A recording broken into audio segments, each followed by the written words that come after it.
কেমন মায়ের নবী আমার, ওরে আশিকে রাসূল, ভালো করে শুনিও। এই মায়ের নবী আমার কেমন ছিলেন নবী আমার, যে নবীকে দুশ্মন বেঈমানরা ওই নবীকে চতুর্দিক দিয়ে ঘেরাও করে রেখেছেন। নবীকে আঘাত করবে, চতুর্দিক দিয়ে নবীকে ওই দুশ্মনেরা ঘিরাও। আল্লাহ ডাক দেয়া বলে, ও নবী আমার, যতই ওই দুশ্মনেরা তোমাকে আক্রমণ করার চিন্তা করুক না কেন, কোনোদিন পারবে না। কারণ আমি আল্লাহ এত বড় দায়ী।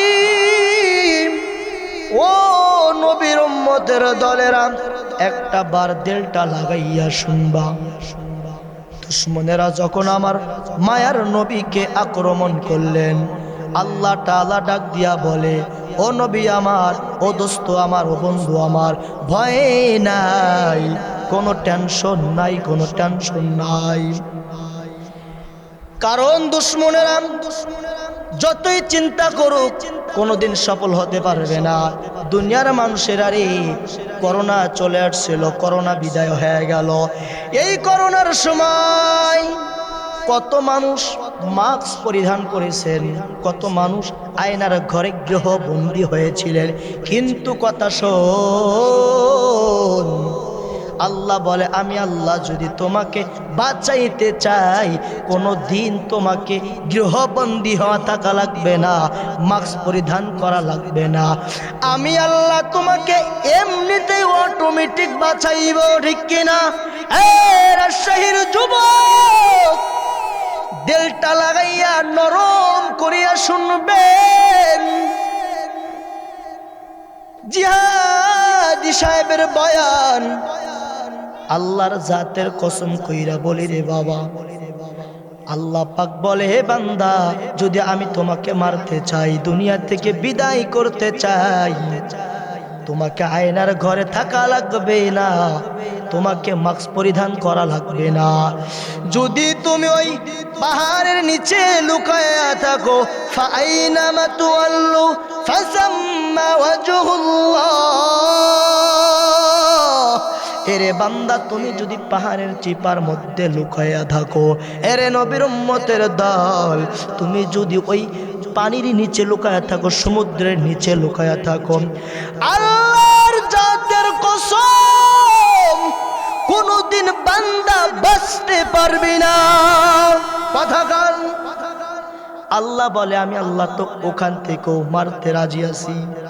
ওয়ামাকারু ওয়ামাকারাল্লাহ, আল্লাহু খায়রুল মাকিরিন।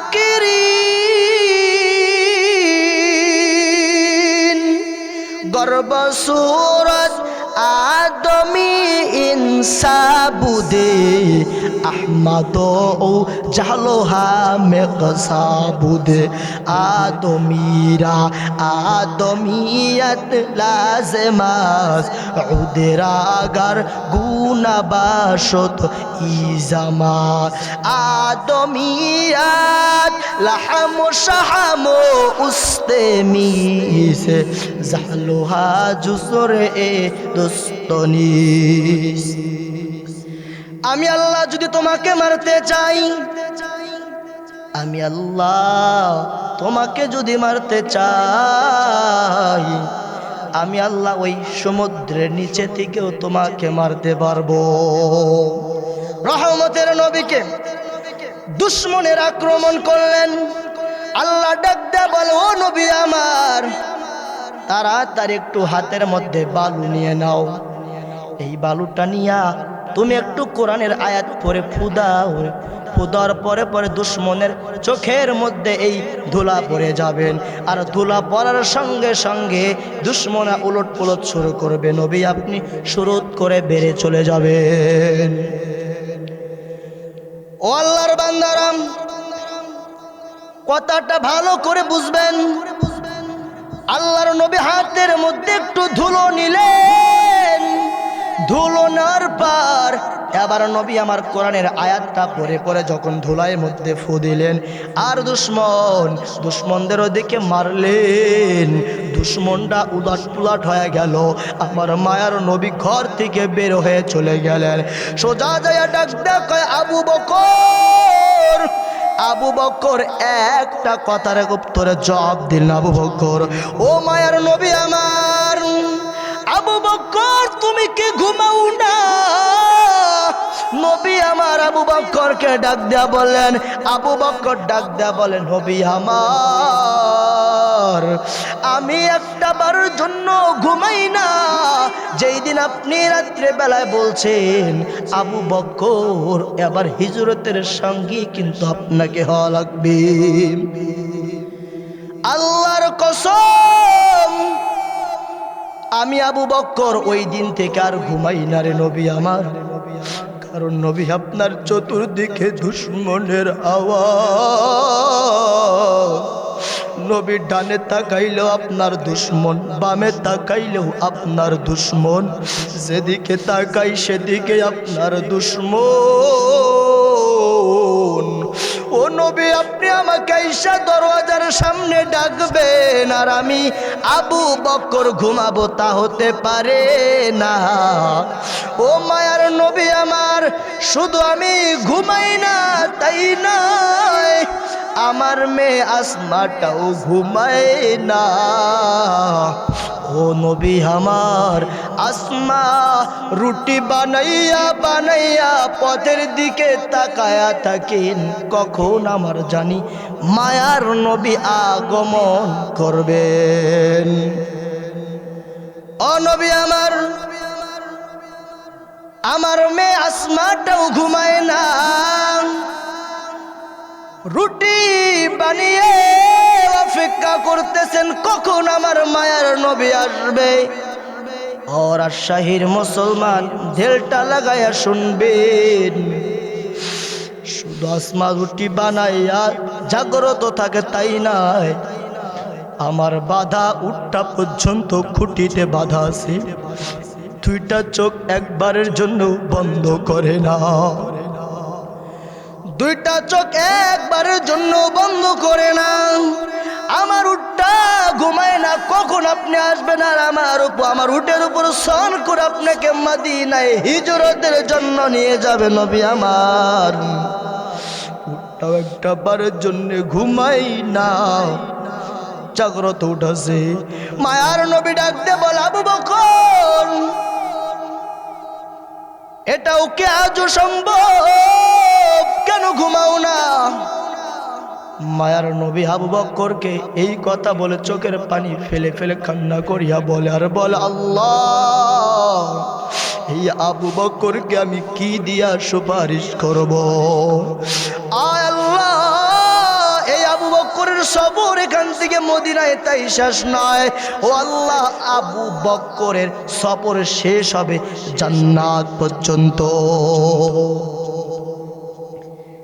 আবু বকর বারবার নবীকে এই কথা বারবার বলতেছে।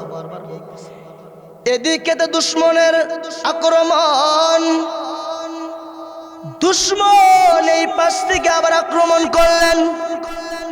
মায়ার নবীকে যখন দুশ্মন আক্রমণের জন্য চলে আসছে কাজ, আবু বকর ডাকদা বলে, ও নবী আমার, এই দুশ্মনেরা হাজির, দুশ্মনের আক্রমণ করবে, নবী এখান থেকে চলে যাওয়া লাগবে। রহমতের নবীকে নিয়ে আবু বকর চলে গেলেন। আর নবী ওই বাইতুল্লাহর কিনারায় যায় কাবার গিলাফ ধরে কান্না করার বলে, রে ও কাবা, আমার মনে চায় না তোমাকে ছেড়ে আমি ওই মদিনায় চলে যাই। ওরে বাইতুল্লাহ, এখানে আমার জন্মভূমি, এখানে আমার মাতৃভূমি, এটা আমার মায়ের এলাকা, আমি এইখানেই তো ঘনিষ্ঠ হয়েছি রে খাওয়া, আমার মনটা চায় না আমি এখান থেকে চলে যাই। ও কাবা ঠিক একদিন ওই মক্কা মদিনায় বিজয় করিয়া আমি এই মক্কার জমিন কাবা তোমার সামনে আসবো। আমার মনটা চাই না আমি এখান থেকে যাই, কারণ আমি দুনিয়াতে আসার পর আমি আমার বাবাকে দেখতে পারি নাই। ও কাবা, আমি এখানে আসার পর আমার বাবাকে আমি দেখতে পারি নাই। আমি 6 বছর বয়সে আমার মারা পাগল। আমি 8 বছর বয়সে আমার দাদা আব্দুল মুত্তালিবকেও হারিয়ে ফেলছি। আমি তো এতিম রে কাবা, আমি বাবাকে দেখতে পারি নাই। আমার মতো এতিম আর কেউ নাই। মায়ার নবী বলে এত বড় এতিম। একদিন বাচ্চারা সবাই খেলাধুলা করতেছেন, আমার মায়ার নবী ওইখানে দাঁড়ায় রইছে, কারণ নবীর কোনো খেলার চাহিদা নাই। এমন তো সময় সবাই বাচ্চাগুলা খেলতেছে, সন্ধ্যা ঘনিয়ে আসছে। এমন তো সময় সমস্ত গার্জিয়ানরা ইসা বাচ্চাদেরকে কোলে তুলাইয়া নেয়। আমার মায়ার নবী ডাকদা বলে আমার বাবা কই, আমার বাবা কই। ঘর থেকে আম্মা জানামে না বাইর হইয়া ওই দিকে দৌড়াইতেছে। আর মানুষকে ডাকদা বলে কে দেখছো এইখানে মোহাম্মদ আছে নাকি? কে দেখছো মোহাম্মদ এখানে আছে নাকি? একজন মানুষ ডাক দেয়া কয় হা, এই সামনে দেখলাম একটা ছোট্ট বাচ্চা কান্না করতে করতে বাবা বাবা বলতে বলতে সামনের দিকে যাইতেছে। আম্মা জান আমিনা সঙ্গে সঙ্গে দৌড়াইয়া গেল, যাইয়া বলো মোহাম্মদ, আব্দুল্লাহর ছেলে মোহাম্মদ, মোহাম্মদ তুমি কাঁদতেছো কেন? মায়ের নবীর চোখের পানি ফেলে ফেলে কাঁদতেছে। আর ডাক দেয়া কয় আমার আম্মু, আমার বাবা কই, আমার বাবা কই? আম্মা জান আমিনা ডাক দিয়া বলে তোমার বাবা ওই ব্যবসা করতে যাইয়া দুনিয়া থেকে বিদায় হয়ে চলিয়া গেছে। ওরে আব্দুল্লাহর সন্তান মোহাম্মদ, তোমার বাবা আর দুনিয়াতে নাই। ওই মোহাম্মদ চলো, ডাক ডাক কয় আম্মু আমার বাবার কবরটা আমি দেখতে চাই, দেখতে চাই। নবী আমার এই কথা মায়ের কাছে যখন জানাইতেছেন, মা জননী বাড়িতে যাওয়ার পরে আবার শ্বশুরকে আব্দুল মুত্তালিবকে ডাক দেওয়া বলে ও বাবা, আপনার নাতি আপনার সন্তানের কবরটা দেখতে চায়, চলো যাই কবরটা দেখবে। আব্দুল মুত্তালিব দাদা ডাক দেয়া বলে দাসী উম্মে আয়মাকে নিয়ে ছেলের কবরটা দেখানোর জন্য নিয়ে যাও। এবার দাসী উম্মে আয়মা সহ আমার রহমতের নবী সহ আম্মা জান আমিনা সহ চলে গেলেন ওই বাবার কবরটা দেখবে। কবরটা দেখার জন্য যাইতেছে। কিছু দূরে যাওয়ার পর নবী আমার বাবার কবরের কিনারে চলে গেছে। এদিক দিকে আম্মা জান আমেনা ডাক দেয়া বলে ও বাবা, তোমার বাবার কবর। এই কথা বলতে দেরি আমার মায়ার নবী সঙ্গে সঙ্গে ওই ঘোড়া দিয়ে দম করিয়া বাবার কবরে পড়িয়া গেল। দেখো আমার বাবা, নবী আমার কান্না শুরু করেছেন। আল্লাহ ডাক ডাকায় ও জিবরাইল, যে নবীর কান্না জমিন সহ্য করতে পারে না, যে নবীর কান্না আসমানটাও সহ্য করতে পারে না। ও নবী আমার এতভাবে কানবেটা সহ্য করা যায় না। ও জিবরাইল তুমি তাড়াতাড়ি যাও, আমার মায়ের নবীকে উঠায় নাও। আমার মায়ের নবীর এত কান্নার আওয়াজ আল্লাহ এটা সহ্য করতে পারে না। নবীকে নিয়ে যখন আবার গন্তব্যে রওনা করে দিলেন, হঠাৎ কিছু দূর আসতেছেন, আয়েশা আম্মা জান আমেনা ডাক দেয়া বলে ওই বহনটা বন্ধ করে ফেলো। দাসী উম্মে আয়মা আমার মোহাম্মদকে আমার হাতে দাও, আমার হাতে তাড়াতাড়ি দাও, আমার হাতে দাও, আমার আর সময় নাই, বিদায় হয়ে যাও। রহমতের নবীকে যখন আম্মা জান আমিনার হাতে দিয়া ডাক দিলেন, আম্মা জান আমিনা ডাক দেয়া বলো ওরে মোহাম্মদ, তুমি বাবার কবর দেখতে বয়সে আজকে মাকে হারাইলে, ওরে মোহাম্মদ আমার আর সময় নাই, বাঁচার সময় নাই, আমি আর থাকতে পারবো না। ও মোহাম্মদ আজ থেকে তুমি মা হারাও, সন্তান এতিম। আমার মায়ের নবী ডাক দেয়া বলে, ও আম্মু যদি আপনি দুনিয়া থেকে উঠিয়ে যান, আপনিও যদি ইন্তেকাল করেন, আমি আর কাকে মা বলিয়া ডাকবো? জন্মের পর বাবাকেও দেখতে পারি নাই, আজকে আমি মা হারা সন্তান হব। আমার মতো এতিম আর কেউ নাই। দাসম আইমা সহ আবার গন্তব্যে রওনা করলেন। দাদা আব্দুল মুত্তালিব পথের দিকে তাকায় রইছেন। কোথায় এখনো কেন নাই? তাকাইতেছেন তাকাইতেছেন, ওই দিকে দেখা যায় 3টা বহন গেল, একটা বহন কেন জানি নাই, 2টা বহন দেখা যায়। আল্লাহর বান্দারা 2টা বহন বারবার দেখতেছে।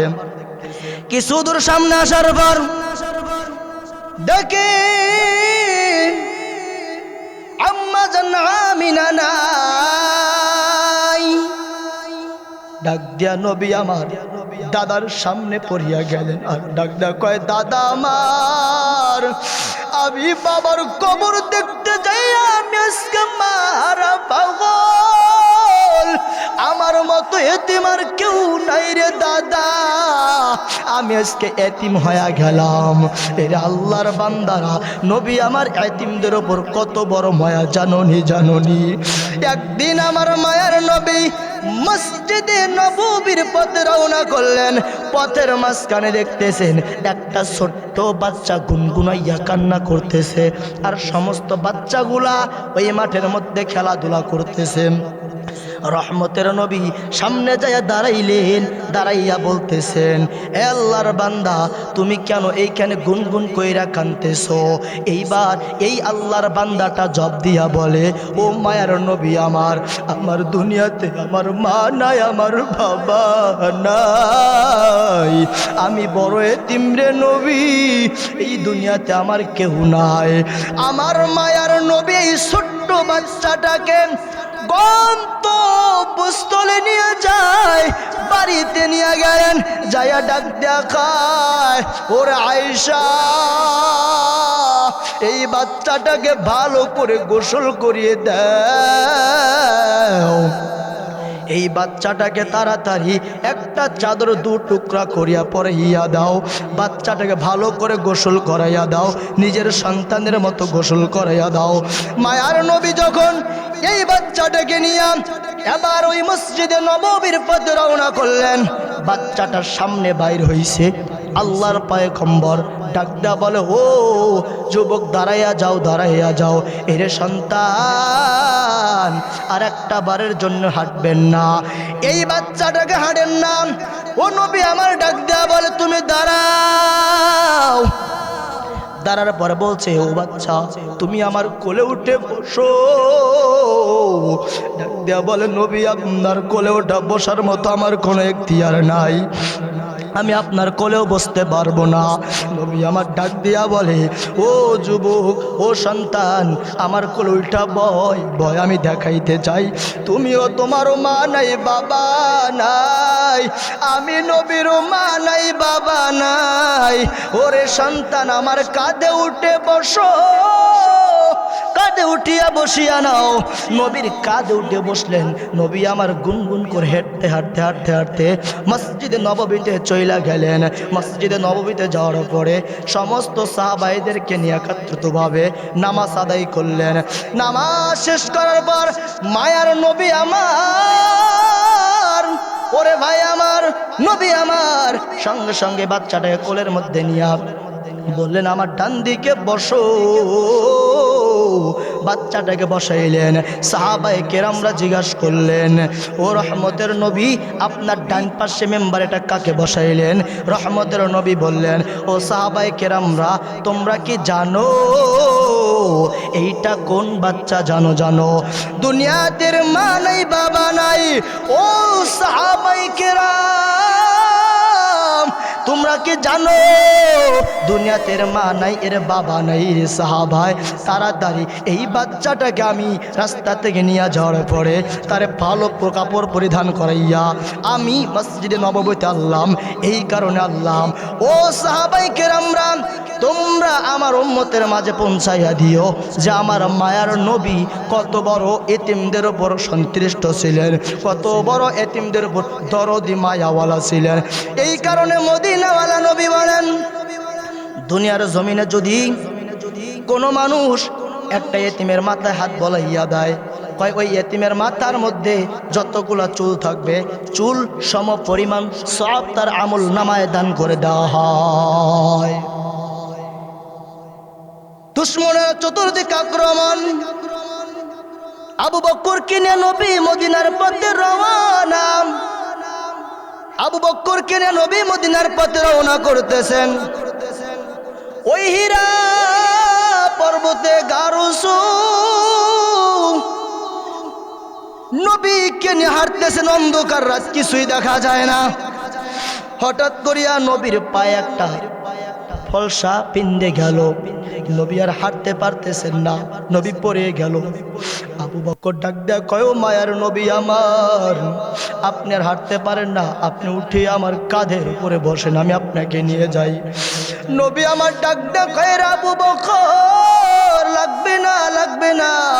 আবু বকর ডাক দেয়া কয় চতুর্দিকে আপনার দুশমন, এখানে যদি আপনি আমার কাঁধে উঠে না বসেন ওই গুহা পর্বতে যেতে পারবো না।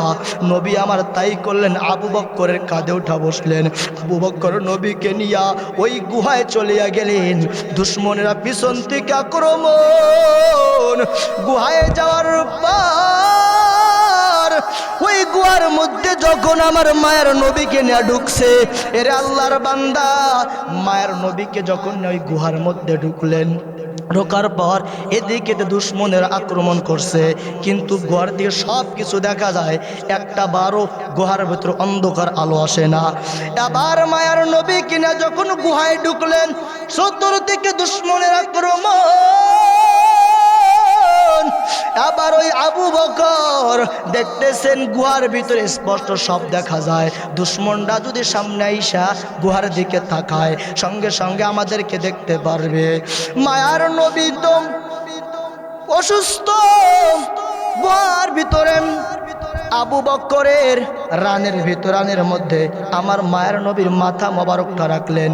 রাখার পর আবু বকর তাকায়া চতুর্দিকে দেখতেছে, এদিকে দুশমনরা বারবার আসতেছে। হঠাৎ করে তাকায় দেখে ওই গুহার মুখায় বাসা বাঁধলেন। মাকড়সা বাসা বাঁধার পর কিছুক্ষণ পর একটা ঘুঘু এসে ডিম দিয়া বাচ্চা দিলেন। আর দেখা যায় না। এদিকে তো দুশমনরা আসছেন, দুশমনরা এসে দেখতেছেন এখানে কিছুই দেখা যায় না।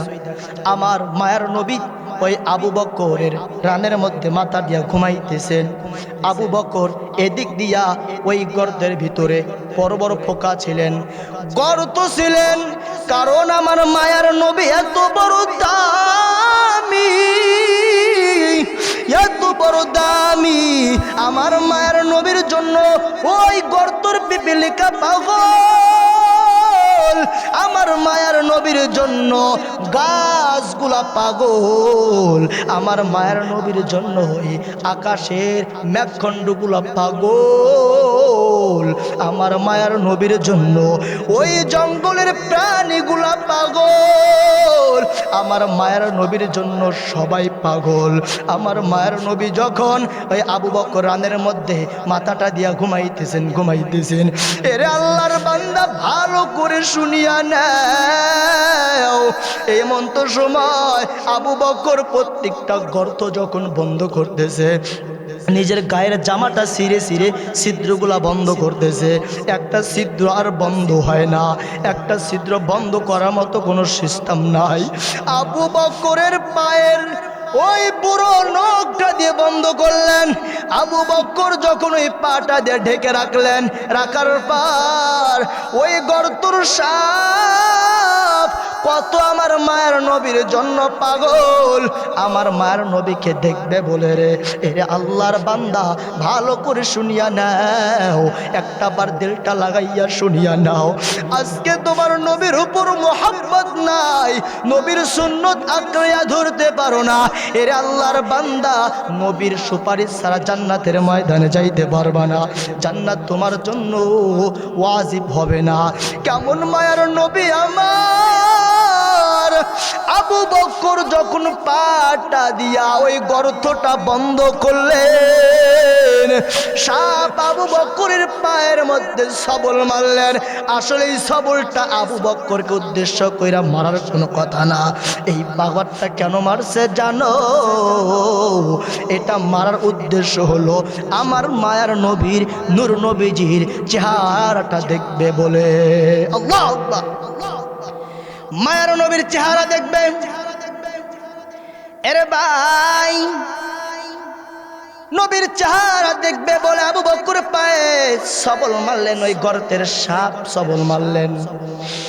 মারার পরে আবু বকরের চেহারাটা বড় মলিন হয়ে গেল, ব্যথায় ব্যতীত হইয়া রক্ত রক্ত হয়ে গেলেন আবু বকর। তারপরেও ওই পাটা গর্ত থেকে সারার নাম মায়ার নবীর, ওই মায়ার নবীর গর্ধানটা আবু বকরের যখন রানের মধ্যে আসে, আবু বকর যদি ওইখান দিয়ে নড়ে যায়, আমার মায়ের নবীর ঘুমটা নষ্ট হয়ে যাবে, আমার মায়ের নবীর বিশ্রামটা নষ্ট হবে। হোরাশাহীর মুসলমান, যার কারণে আমার মায়ের নবীকে কষ্ট দিতে চায় না। আবু বকরের ব্যথায় ব্যতীত হইয়া কাঁদতে কাঁদতে চোখের পানি যখন আমার মায়ের নবীর মুখে বললেন, নবীর ঘুমটা সজাগ হয়ে গেল, নবীর ঘুমটা ভেঙে গেল। ভেঙে যাওয়ার পর আবু বকরের চেহারার দিকে আমার মায়ের নবী তাকাইলেন। আমার মায়ের নবী আবু বকরের চেহারার দিকে তাকায়, তাকায়া তাকায় দেখতেছে আবু বকরের চোখ দিয়া পানি জমিনে টলটল করে পড়ে। মায়ের নবী ডাক দিয়া বলে, ও আবু বকর, কেন আপনি এইভাবে কান্না করতেছেন? আবু বকর ডাক দেয়া কয়, নবী আমার, সমস্ত গর্ত বন্ধন করা হয়েছে, সমস্ত গর্ত ঢেকে রাখা হয়েছে, একটা গর্তে ছিল সাপ, এই সাপটা আমাকে সবল মেরেছে। ও মায়ার নবী আমার, ওই কারণে ব্যথায় আমি আক্রমণ। আমার মায়ের নবী এই দৃশ্যটা দেখার পরে নবীর থুতু লালা মোবারকটা নিয়া ওই আবু বকরের পায়ে দিয়ে দিলেন, সঙ্গে সঙ্গে ব্যথা দূর হয়ে গেল। কেমন মায়ের নবীর উম্মত হইলি রে যুবক, কেমন মায়ের নবীর উম্মত! এরা আল্লাহর বান্দারা একটা বারোকে এই নবীকে চিনতে পারলা না। এরা আল্লাহর বান্দা, ওই নবীর মোহাব্বতকে তোমার মধ্যে নাই।